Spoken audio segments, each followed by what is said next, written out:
नमस्कार। स्वागत है आप सबका राजनीति के इस अखाड़े में। मेरा नाम है अजय सेतिया। मित्रों, हफ्ता भर पहले दिल्ली में जो तय हुआ था उसी के मुताबिक हुआ। जो स्क्रिप्ट दिल्ली में लिखी गई थी वही वहां पर लागू हुई। महाराष्ट्र में तिकड़ी तोड़ने की सारी कोशिशें नाकाम हो गई।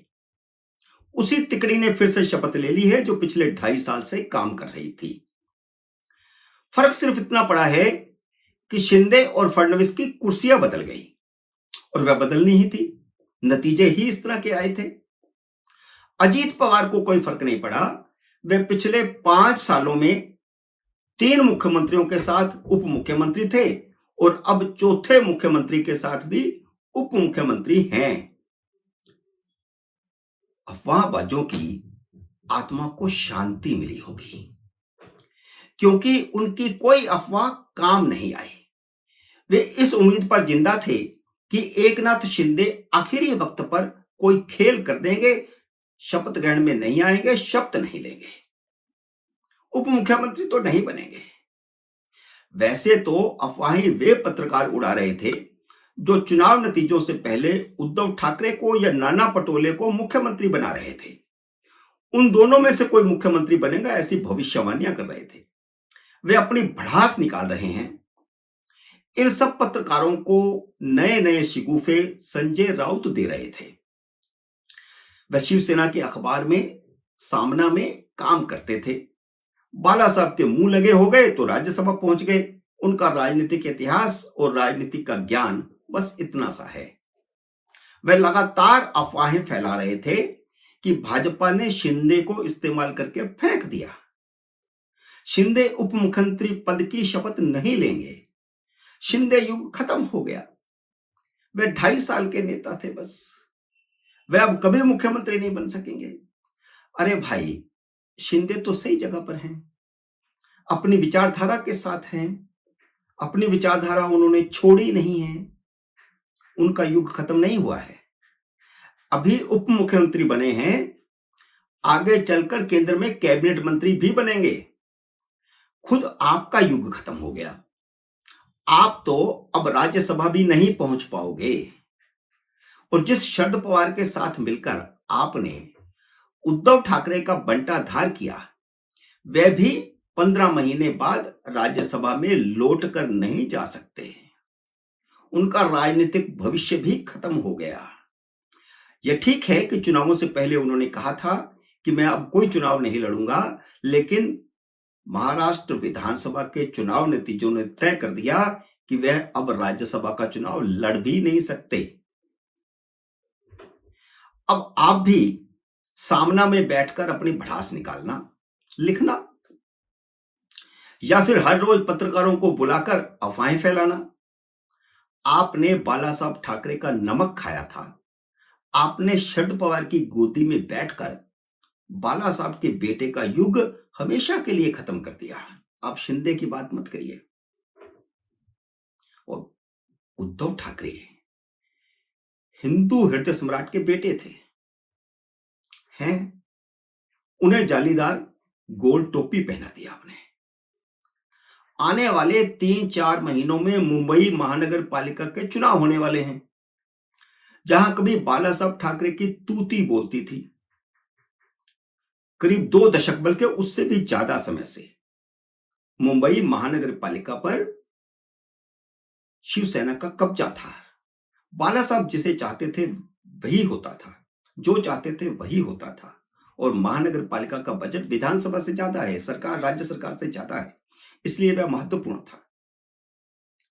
और अब आने वाले 2-3 महीनों में चुनाव होने वाला है, तो जो बची खुची साख है वह भी उद्धव ठाकरे की खत्म होने वाली है।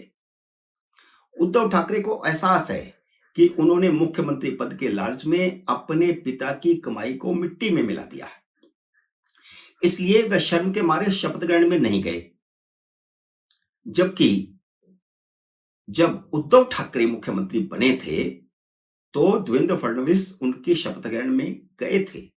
हालांकि कुछ दिन, 72 घंटे शायद, जब देवेंद्र फडणवीस मुख्यमंत्री बने और उनकी सरकार गिरी क्योंकि अजीत पवार आकर के वापस लौट गए थे, शरद पवार ने जो अजीत पवार को कहा था वो वादा नहीं निभाया और उधर बात कर रहे थे, और वह सरकार जो है 72 घंटे में गिर गई।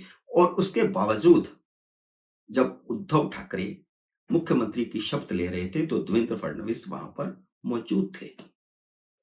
यह मर्यादा महाराष्ट्र में हमेशा से बनी रही है, लेकिन कहते हैं ना कि संगत का असर होता है। राहुल गांधी प्रतिद्वंदी को अपना दुश्मन समझते हैं। वह नरेंद्र मोदी के शपथ ग्रहण में नहीं गए थे। जिसके जैसे संस्कार होते हैं वह वैसा ही व्यवहार करता है। राहुल गांधी के साथ मिलकर उद्धव ठाकरे अपने पारिवारिक संस्कार भी भूल गए। शर्म के मारे खुद नहीं जाना चाहते थे, नहीं जाना था तो अपने बेटे आदित्य को ही भेज देते। कम से कम वह तो विधायक दल का नेता है, तो वह अपने भविष्य की खिड़की खोल लेता। नाना पटोले पर तो गांधी परिवार के पदचिन्हों पर चलने की मजबूरी है।